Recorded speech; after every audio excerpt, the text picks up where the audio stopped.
Good evening, everyone. So today we are going to continue with our lecture series on fulfilling parami. If I recap what we have done so far, we have introduced what parami are, the definition, and what type of mentality we should develop in order to fulfill parami. Then we also briefly introduced the 10 paramis, the way of reflecting them, how to develop a mindset to develop them. And then in the last lecture we talked about the dana parami, introduced dana parami, what types of danas that are involved in dana parami and why it is so special. If I recall the 3 types of dana, that is to say amisa dana, offering requisites, that also extends to the offering of body parts and even the life, which also encompasses dana parami, amisa dana.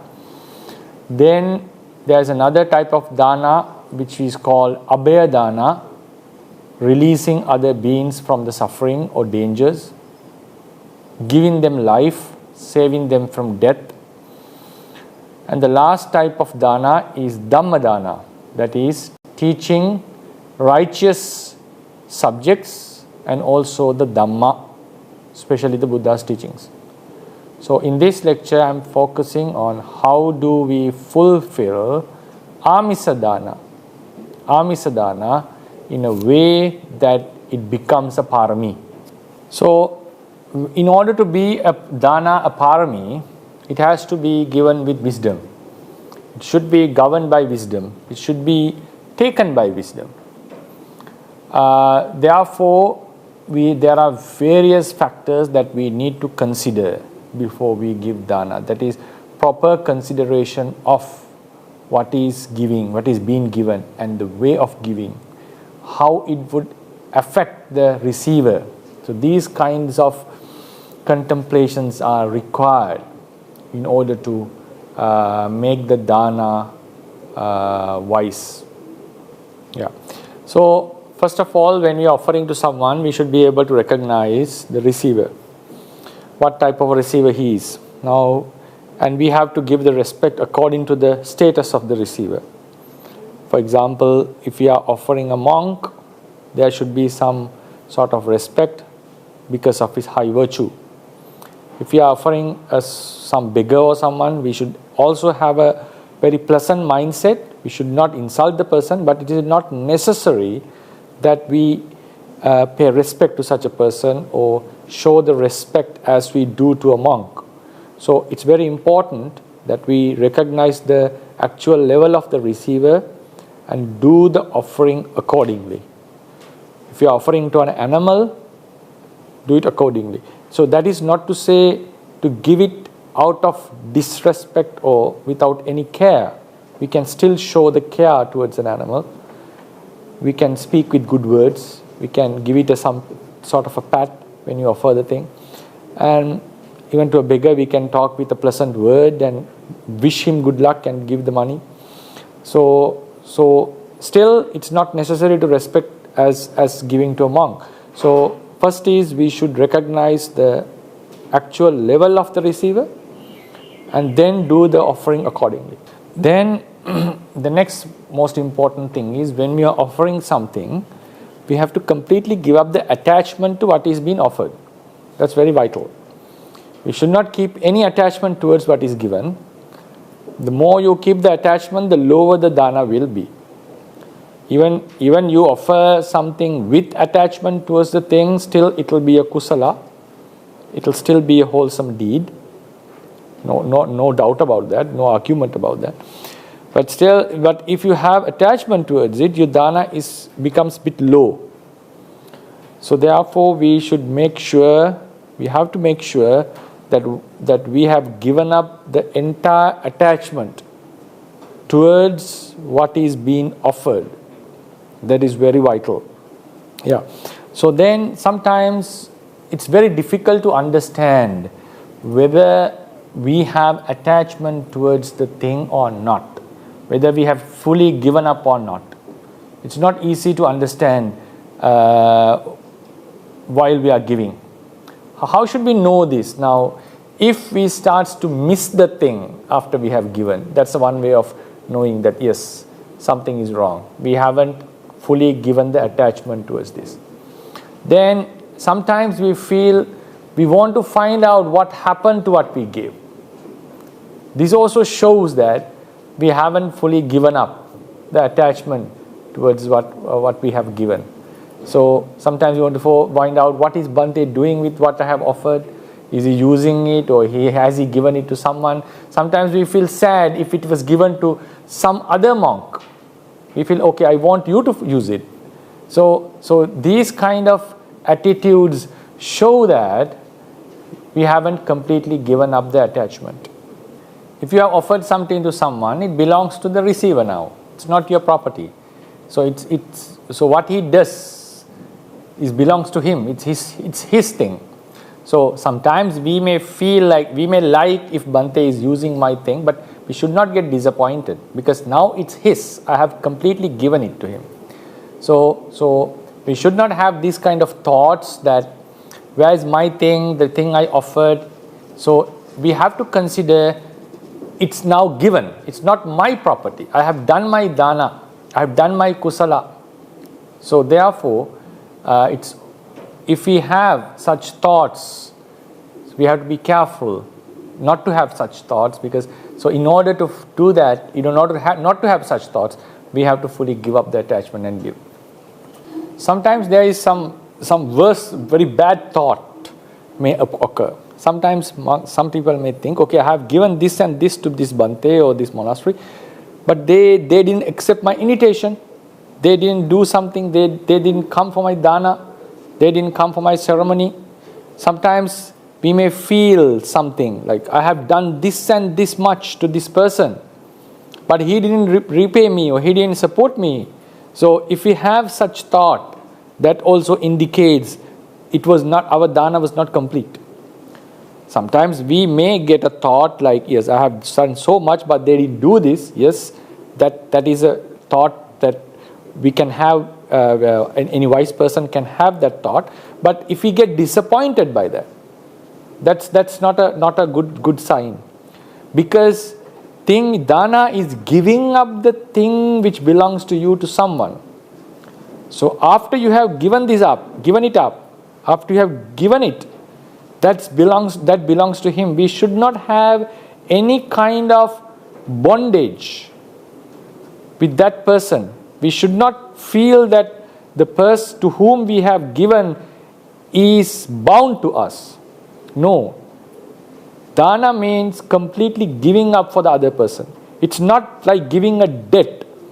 It's not lending something. If you lend an umbrella or a car to someone, the person has to pay back. If we give money as a debt, that person has to pay back, maybe with the interest. Dana is not such an activity. It's a complete giving without leaving any remnant or expectation expectation towards the thing that is offered. So if someone gets disappointed, I have done so and so to this person or this Bhante, but he didn't do anything in return, that is also an indicator that we haven't completely given up the attachment towards the thing. And sometimes people may even stop giving dana because of such incidents. That is not a good sign at all. So thing is, we should not find out what has happened. Like if you have given something that's given, it's like we should not be tracing what is happening to what we have given. And also we should not be expecting the receiver to pay gratitude towards us. We should not be expecting, even actually in the higher level of dana, like Bodhisattva's dana, even he is not expecting a thank from the receiver. Some beggars accept his flesh and body parts and they just go blaming him. Still he is happy. So in the high extreme level of dana, we should not have any expectation from the receiver. So therefore, It's very important that we completely give up the attachment towards the thing. We should not have any expectation of respect or expectation of paying back from the receiver, even not expecting any gratitude from the receiver. I know it's not easy. It's not easy for a worldling mind, Putujana mind, but that's the attitude that we should at least develop in giving dana. Then another thing, now this is about giving the dana without any expectation or giving completely, giving up the attachment towards the thing. Then another important aspect is we should be very careful about the thing that we are offering. Is it really helpful to the receiver? Is it not harmful to the receiver? Harmful and helpful. We should not never offer something that is harmful to the receiver. For example, we should not give something which is sharp to a child, obviously. Should not give some food or medicine that is inappropriate for a monk or for a sick person. For example, if one of the Bantes have diabetes, should not be offering too much sweet, obviously, right? We have to be careful on that. So likewise, we should not be offering things that are harmful to the receiver. That's very important. Then, and also things that leads for the harm. Maybe, for example, now there is another category of unwholesome offerings which we shall discuss later. Here what we are saying is certain things are not bad. Not bad means in the sense they can be offered as wholesome gifts, but if they are not helpful to the receiver, harmful to the receiver actually, then it doesn't make sense offering such thing. So we have to be very careful and we have to think whether the thing that I'm offering is going to harm the person. So offering a child something that he or she doesn't know how to use and which can harm the person, or offering something that is detrimental or harmful to a person who has a certain sickness. So these are not proper offerings. It's better that we avoid such offerings. Yeah, another way to look into this is, now with this offering, are we causing more disadvantages to the receiver? For example, there's a nice example given in books. Now, sometimes we offer monks, bringing them to homes and so forth. That's a very good thing. But we have to judge, now we have to consider actually what is more beneficial from the monk's side. For example, we bring him very far, many hours, and we just offer the food and some few requisites and we take him back. For the going and forth, it may cost many hours of the monk's day-to-day works. He may be having certain activities for teaching young monks, for his meditation, for his own practice, or maybe to do a repairing in the Sangika monastery. So monks do have their day-to-day activities. For example, if we are making him to spend many hours just for a one meal, which you would have had in his monastery very easily, then we have to consider, are we actually doing something beneficial for the person? So what the point is, when we are offering something, we have to consider, are we actually doing something beneficial for the person? For example, we bring someone for a long journey and it cost him a lot of work or a lot of benefits that he could have done otherwise, and we are offering something very little. Now, if you think it from a business point of view, for example, we would say we don't do that because it's a loss. Now, in terms of spiritual practice, or in terms of the practice of a monk or a spiritual person, the devotees have to specially consider this. Then one can ask a question that during the Buddha's time, people invited them to houses and they offered. Yeah, that was a different story. That was a different situation. Those days, monks depended on alms food. So, if someone is inviting to a house, that's a very great opportunity that the monk can go to one house and complete his meal and come back. Otherwise, he have to go from house to house for many hours in search of food. So if someone is offering the meals at a house, the whole meal, that's a great benefit or an opportunity for a monk. So therefore, almost all the invitations were accepted those days. But now the situation is different. For example, in a country like Sri Lanka, so monks mostly have the opportunity to get their meals very easily because the people have come and offering our meals. So if you are going for few kilometers for a one dana, the monk would have easily had the meal and do his practice, do the things for the sasana, what is necessary, and he has to give up all these activities in order to just to travel for a long distance to have a meal, which he could have had in his monastery very easily. So this is not discouraging people to give dana, but we have to consider this thing. So we may offer a special dana at our homes on a special day, special occasion, but we have to consider that we are providing the person something beneficial than what he is losing. That's a very important factor. This was mentioned by Chandavimala Mahathera in his book about Paramita, that the devotees have to, because the thing is, the moral aspect of dana means I'm doing something beneficial for the receiver. That is the main idea of dana. So if the receiver is losing something than what he is receiving,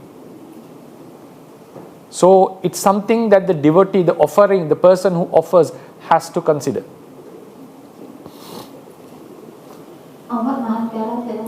Chandavimala Mahathera. Chandavimala. He's very reputed in Sri Lanka. He studied in Burma and long time before.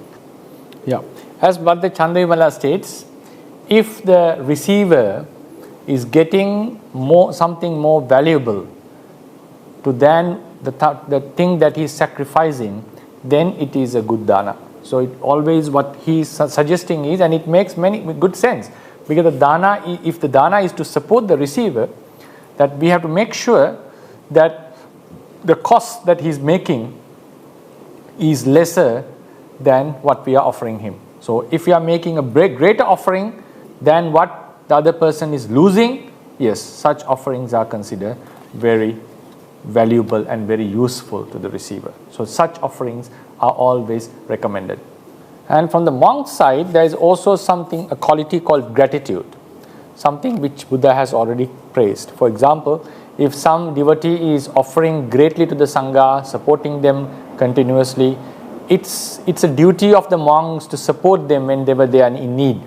Maybe for a lunch at their home, or maybe for a special function. Buddha has said us, has instructed us that monks should go to the houses of devotees as a gesture of gratitude, and also to help them in spirituality, to teach them Dhamma, to accept their offerings, and to give Dhamma, give blessings to them. So from the monk sides, they have to consider about how to kindly treat the devotees in their spiritual aspirations, for their nimons, for their dana, and also for their functions. So it's a duty of the monks, and monks have that gratitude. But what I wanted to say is, now both sides have to have a good cooperation on this. The devotees have to consider that my offering, is it costing monks, is it actually beneficial? And the monks have to consider as that, are we actually showing our gratitude to the person, and so forth. So that kind of understanding should be there. Otherwise, both parties can have some misunderstandings. So it's a monk's duty to treat the devotees kindly whenever they are in need, and also it's the duty of the devotees to understand when to offer and when to invite and how much to invite, depending on the situation where the monk is in.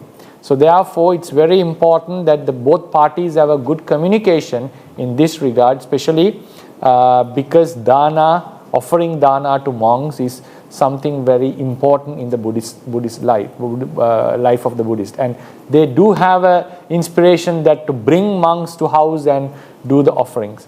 So, for example, personally, what I normally do is, so if I am invited for a long journey from IIT, for example, I would say this much time I am spending for this journey, and that would cost the monks education, that I could have spent that time for teaching the Bhantes. So I normally reject such invitations. But I would say if I happen to come to this area, Colombo or somewhere, then I may join to your house and accept your offering. So it shows that in that case the monks are also not losing as a teacher. I'll be able to teach them properly. At the same time, when the opportunity comes, I will also be able to go to their houses and satisfy their needs, like to offer the monks and to get the blessings. So likewise, there should be a proper communication between the two groups. Only then we will be able to do a fruitful dana. At the same time, monks will also be able to support the devotees with Dhamma. So then another thing is we have to give something actually beneficial. Now think if someone comes and offers us a shirt and a trouser for a monk, that's not useful for us, right? If someone comes to your home and offers you a patta and a robe, that is not useful for a lay person. So actually what should be offered is something that is useful. So that's another thing. So I have discussed, like we should be offering something that is beneficial we should not be offering something harmful to the person. That's one thing. And when we offer, we have to give something beneficial, and we have to make sure that the person is not losing something because of our offering. So we are giving something more than what he or she loses. Then we should be offering something actually applicable to his life, actually useful to the life. So just offering, just for the sake of offering thing, it is a dana. We have to say if you offer something, it's dana. But that dana is not very powerful, because if it doesn't match the person to whom you are offering. So that's another thing that we have to consider. So in that regard, if you are offering to a lady, we have to give something that is useful to her. If you are offering to a man, we have to give something that is useful to him. If you are offering to a monk or a Sayale, we have to give something actually useful to the person. So this shows that we are actually considering the benefit of the receiver. Sometimes we have an attitude, I just want to fulfill my kusala, dana, so I give whatever I have, whatever I just can give. No, that's not the way to give dana. Dana, the main aspect is we have to consider about the receiver. That's the main point. It's not about you, it's not about ourselves. It's about the receiver. That's the main idea of this point. With dana, we do lose something. That's why dana is very highly appreciated. Because we are giving something and making the other happier, or giving them comfort, while we ourselves lose something. So therefore, we have to consider what is actually beneficial for the receiver and give it. So these are called wise dana. Dana, giving with wisdom. So and also giving something that doesn't match to the person can lead to misunderstandings as well, right? For example, if someone offers me a shirt and a trouser, I have problems now. I will start thinking what was the intention of the person. Does he want me to disrobe or something? You'll think like that. If someone offers a patta and a robe to a layperson, you think, what is he thinking? Does he want me to be a monk? If someone offers jewelry to a man, it can be an insult, that you consider him as a lady. If you offer maybe a razor to a lady, then she can get really insulted. So this can also become something like it can lead to really misunderstandings. So therefore, it's very important that we offer something that's common sense actually. But the thing is, it's not just dana. Jhana is not just giving, that's the point here. It's about the receiver. We have to consider how the person would feel, how the person would perceive this, whether the person will be happy about this, whether he or she can have a misunderstanding about this. So the purpose, the gist of the message is we have to consider the receiver very much.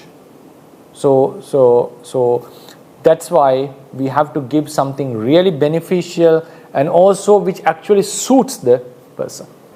And also offering something the receiver already has is also a certain burden for the person. For example, if the receiver already has the thing, if you are reoffering the same thing, the receiver, right? So it also can be a burden because it's not that much useful. So we have to consider, we have to better offer something the person doesn't have.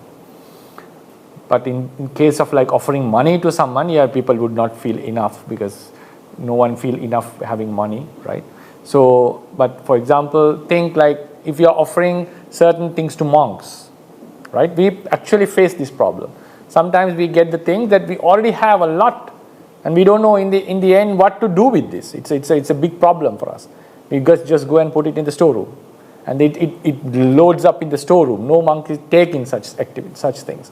So this becomes a huge problem in the monastery. And at the end, Buddha has given us a way that you can exchange these things to something that is useful. There is a proper way of doing that. But then if sometimes monks does that, people get disappointed. They are selling our stuff. So this all leads to a lot of confusion. So it's better that when we are offering, that we have to consider what would actually be useful to the person. So that is very important. Otherwise, because I know Myanmar Sayadaw is very respected, who is a very good Pariyatta teacher. We like to go and offer him because he is a very simple monk. I remember I offered him a torch, and he said, "No, I have it," and he didn't accept it. He completely rejected it. There was no way I could offer him. He's a very nice monk, but he completely rejected. No, I have it. You offer it to someone else, right? But some monks, what we do is we don't want to hurt the person. We accept it and we just put it into the storeroom sometimes. We don't have it. So likewise, it's sometimes, yes, there are stories that the Venerable Ananda accepted 500 robes from 500 queens of the King Udena. Then Udena, the king, got confused. What does he have to do with 500 robes? One monk. Then he came to Mante and asked, "Did you accept 500 robes given by my harem, my queens?" He said, "Yes." "And what are you going to do with 500 robes?" And he said, "All the extra robes that I'll keep what is necessary for me, and I'll give it to other monks." "So what happens to their old robes?" Then he said, "Those robes will be used as bed sheets." Bed sheet. Right? What happened to those bed sheets? And he said those bed sheets will be used as carpets. Right? So what happens to the old carpets? So old carpets we will use as something to rub or clean some things on the floor and all, the cleaning clothes. So what happened to the old cleaning clothes? The king was interested to find out. And he said, "Yes, we mix it with clay and we use it for plastering the walls." Then king got really happy. Okay, so whatever offered to these monks will be used till the last moment. But these days the situation is different. We are not going to use robes to plaster the walls, obviously, right? So always we have to consider in this regard what is actually useful for a monastery, what is actually useful for the monk. To be true, as a monk for 17 years, I know sometimes the offerings is the greatest burden that we have. Especially when we go to a foreign country, we get lots and lots of stuff that it's very good. It's very good that we are offering. It's a good dana. We appreciate that. But it's a very nice thing if we can consider what is actually useful and offer to the Bhante. That is important. So as a monastery, yes, there should be some extra stuff because whenever monks come, they should use them. That's very important. But it's always better we think what would be actually useful and try to offer them as much as possible. That is not to deny other offerings, that kind of attitude that we should develop. It's very important. Okay, so the final thing is like we should not be offering something that is not appropriate for someone. For example, we have to be very careful on offering, especially with the monk, to the monks, if you are offering something against their Abhinaya, maybe sometimes gold or jewelry or money directly to them, that would make to breach their sila. That is not a good, like, appreciated dana. For example, we may offer something allowable for the monk. For example, allowable requisites. So likewise, always it's called in Pali called kappiyam deti. Kappiyam means that which is allowable for the person, which is would not lead to make him to break the precepts and so forth. And also it's important that we are not offering something harmful like liquor in a party, which is not an actual kusala dana. And also if we are offering weapons to a gangster, yes, it's not a dana actually, it's helping them to accumulate a lot of akusala. So these are called akusala danas. So one has to be away from akusala dana. But for example, if someone offers money to monks and all, this is a kusala. It's a kusala dana, but it is not an appropriate dana. It's an akappya dana. Akappya dana doesn't mean it's akusala, but it's not proper. So therefore we should be able to offer something that is allowable for the person and also that doesn't lead for unwholesomeness in the person. So these are the things that we have to consider in our dana parami. So today I talked few aspects of dana parami. First is we have to give something that is not harmful to the person. We have to give something beneficial and useful, and we have to make sure that the receiver is not losing more than what we give. And also we need to be careful not to make it a burden for the receiver. And also we should not be offering something that leads to akusala, and also we should not be giving something that is inappropriate for the receiver. Finally, it's also important, if you are giving something, we make sure that we give for the sufficient amount. Like if we invite monks for a dana, we have to give the enough meal. Or we invite someone, if we want to give to a beggar, we'll make sure that we are giving something that is sufficient to the person, not just something that's just to fulfill our dana. So when we are giving dana, we make sure that our main purpose is to fulfill the satisfy the receiver. So to conclude the talk, so what we have discussed today, offering is giving something that belongs to you to someone. In order to make it a parami, we have to have consider certain aspects. When we offer something, we have to give it without any attachment. We should not regret about it, or we should not expect anything from the receiver. That's very important. We should not get disappointed about what the receiver does after we have offered. We should not relate it to our offering. Offering is something, what he does is something else. That's a very important thing. So we have to give, leaving no remnant of attachment towards the thing that is being offered. Second thing is, when we give something, we have to give something not harmful to the person.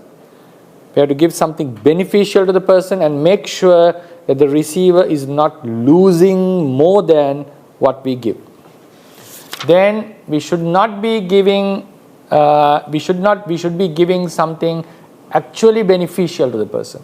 Not harmful, beneficial, and it means it should be related to the person. Then we should not be giving too much the same thing the person has, because it's not useful. And then we should not be giving something that is inappropriate, should be giving something appropriate. With all these offerings that should be done, as I discussed last time, with the belief or acceptance of the Kamma and Vipaka. I explained it in detail in the previous lecture. And then the final thing, in order to be a parami, we should make sure to make an aspiration that may this merit helps me to attain my goal, liberation. Either to be a Buddha or a Pacceka Buddha or a Savaka, whoever you wish to be, for the attainment of Nibbana. So that's very important. You may have certain wishes for the convenience in the samsara. We shall discuss them later, what sort of wishes that are required, that we should make in our dana to make our dana to be fruitful. But the main aspiration should be towards your goal. That's the liberation that you are aspiring to.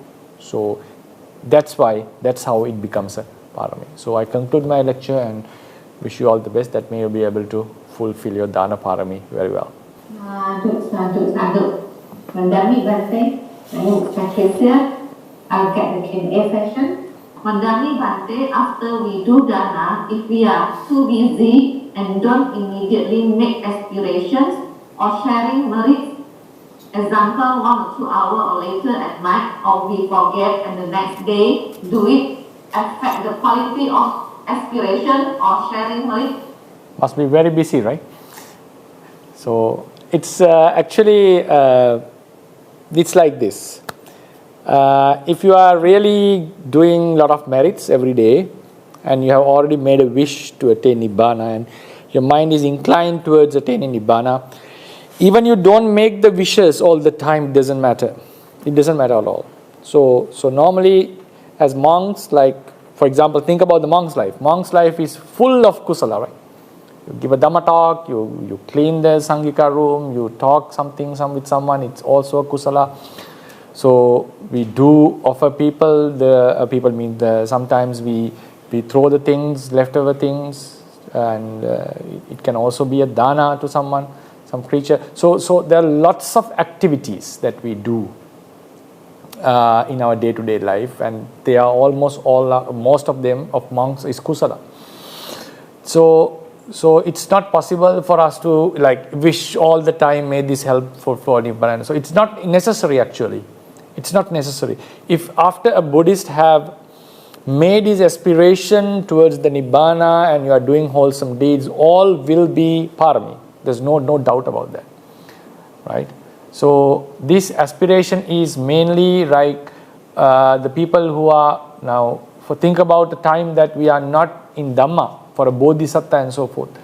So maybe his mind is not fully fixed on this aspiration. So therefore, when people get to know the merits can bring this and this benefits, if you are just aiming towards the sensual pleasure, then that may divert you away from the spiritual path. But I understand what the question you are asking. So when you are inclined towards Nibbana, your intention is to fulfill parami. Even you don't make the aspirations at every wholesome deed that you do, it will still takes you to a liberation. And it's good that if you can make aspiration 1 hour, 2 hours later, or even at the night, may contemplate all your meritorious deeds. And if you wish, may this be an aspiration for my Nibbana, yes, they become parami. Even you don't make the aspiration, a person who has such a mindset, his wholesome deeds will always be parami. Sadhu. There's another question, actually clearly related question from Brother John Mardi. After the Dana, for example, one day, 1 week, 1 month for Putu Jana, one is still like monkey and still has kilesa. Even we do Dana with pure intention, but sometimes kilesa rise and they are regret mind. But we know it's bad, and as quick as possible we turn it into kusala mind. Do it affect the dana? Yeah, the Putujjana mind can change. Even sometimes the Bodhisattva's mind does change after the offerings. But that is not going to affect your dana very heavily. Does it affect? Yes, I have to say it has an effect. You cannot say it doesn't have an effect. But it's not going to make your dana very weak. So thing is, yes, such regrets can happen, and that's obvious. It can happen. So what we have to, as you said, if you easily convert it into the wholesome mind, that is not going to change the entire course of your vipaka. So sometimes people do regret and completely worry about what they have done, like what happened to a rich man called Aputtaka Setti.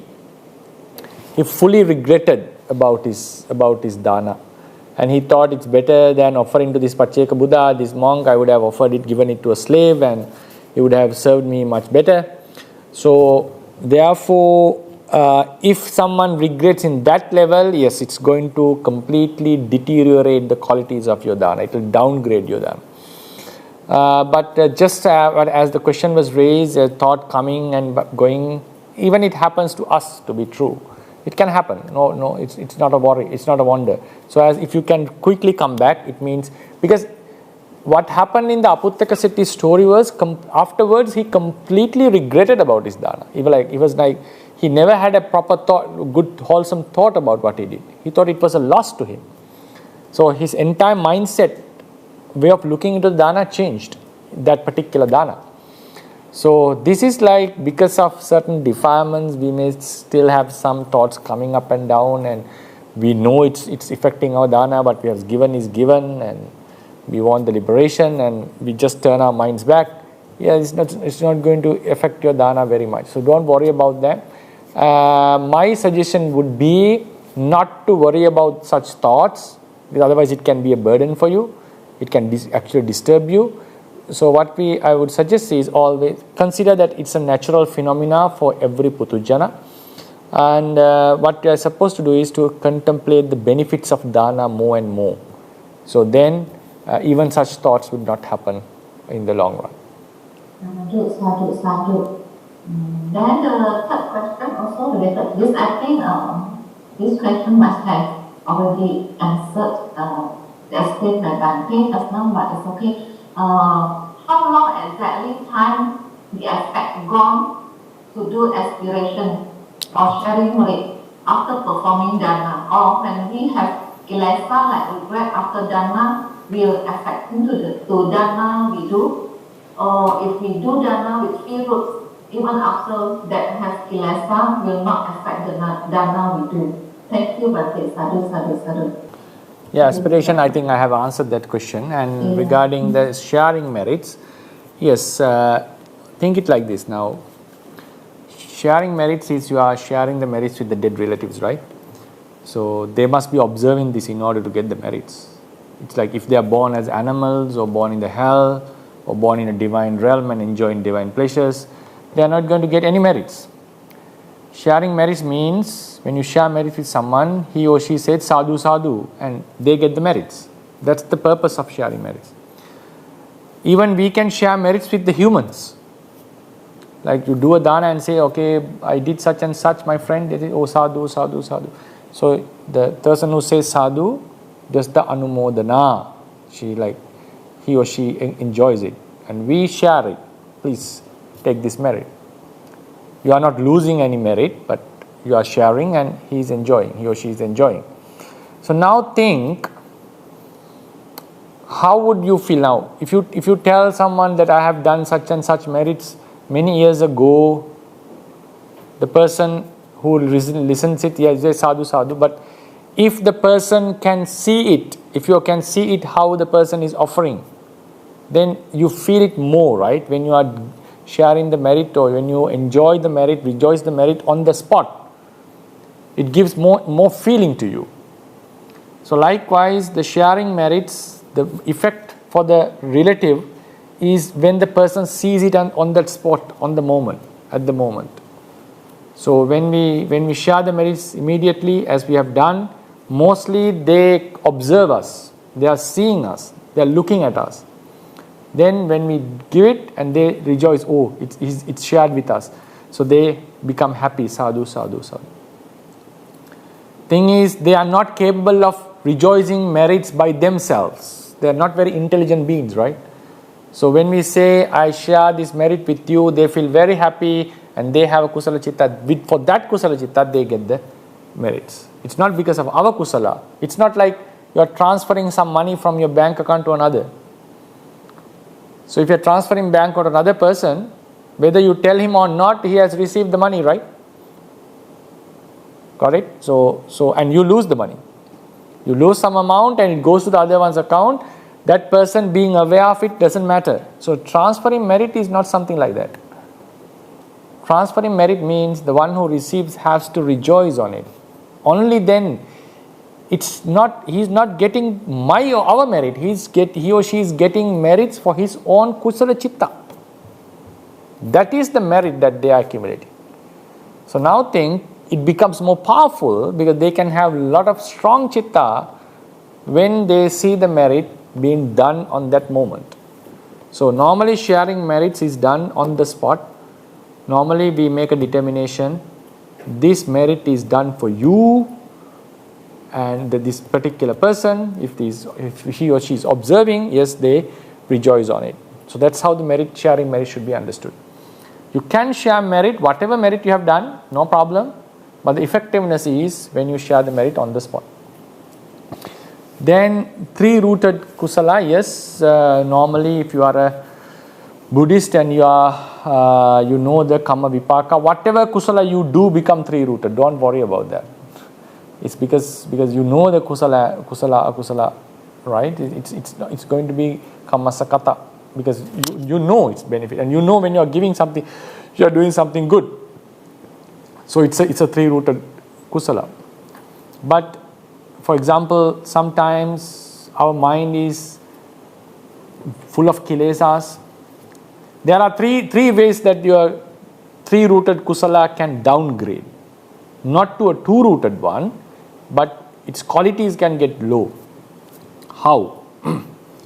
One is you regret immediately. Not after a long time, immediately you regret about your kusala. That's going to affect your dana or kusala. Another way to think is, another way of degrading is, you do it with a wrong purpose. You are doing the dana to get something, to get the votes, elections or something. You are doing the dana to become famous, to overcome others, to become a famous person in the society. If someone is giving Dhamma talk to become famous in the world, yes, these are bad intentions, wrong intentions. That is the intention, yes, the dana is low. If immediately regrets, the dana becomes low. Third is, you are occupied with defilements. You are participating in the Dhamma talk, very sleepy. Yes, obviously the quality is going low. You are sitting and doing a meditation session, always nodding your head. Yes, it's a low kusala, obviously. Right? It's not that you are sitting and you are going to get something three-rooted just because of sitting and going in the shrine room and monastery. No, it has to be a pure mind in order to get a real meditation kusala. If you are participating in someone drags you, okay, come early morning and you are very sleepy and you are very upset about it and you are participating in it. Yes, it's a kusala is downgrading. Sometimes you had a quarrel with your partner or with children and you are full of anger and you are coming and giving a dana. If you are able to forget it, yes, that's good. But if your mind is still thinking about what he did and she did and why did he talk to me like that on while you are offering to the shadows, if these thoughts are coming, yes, your dana is going to be low. Right? So these are the three reasons. If your bad intention is there, dana is going to be low. If you regret immediately, your dana is going to be low. If you are occupied with kilesas during the period, yes, the dana obviously is going to be low. Right? So therefore, if we are able to purify our dana in these three aspects, we are very careful with this, yes, it's a very high quality dana. Actually, I will be having another Dhamma talk in half an hour. Yeah, sorry. We can keep the questions for the next session because I have another 2-hour Dhamma talk in half an hour, 20 minutes. Yeah, so better to. Yeah, sorry for that. Just keep the questions for the next week. Yeah. Yes. Next session. Yeah. But if you have done something wrong in the past and present, whether intentionally or unintentionally, through the actions of our body, speech, or mind, may we sincerely, humbly, and respectfully ask for Bhante's forgiveness. Sadhu, sadhu. Sadhu, sadhu. Bante, would like Bante to please guide us for the reserved merits and aspirations facilitations. Okay, so with this merit of listening to Dhamma, may all of us be able to attain our liberations. And thank you very much for your moderation, cooperation, and especially for the energetic translation by Sister Mila, and also for the ones who participated in listening to Dhamma, and the ones who invited question and answer session, and also the ones who asked the questions. So may all of you be able to attain your all spiritual wishes as soon as possible. Okay. So we may share our merits. Can you open the? This slide. Yeah, it's better. Okay, we shall recite. Idamme punyang asavakkaya vahang hotu. Idamme punyang nibbanassa paccayo hotu. Ettavata ca amhehi sambhatam punya sampadang. Sabbe deva anumodantu, sabbe bhuta anumodantu, sabbe satta anumodantu, sabba sampatti siddhiya. Idamme nya idang vo nyati nang hotu sukita hontu nyatayo. Idang vo nyati nang hotu sukita hontu nyatayo. Idang vo nyati nang hotu sukita hontu nyatayo. Mama punya bhagan sabba sattanang bhajemi te sabbe me samang punya bhagang labantu. Sadhu, sadhu, sadhu. Buddha sasanang chirantittatu, Buddha sasanang chirantittatu, Buddha sasanang chirantittatu. Sadhu, sadhu, sadhu.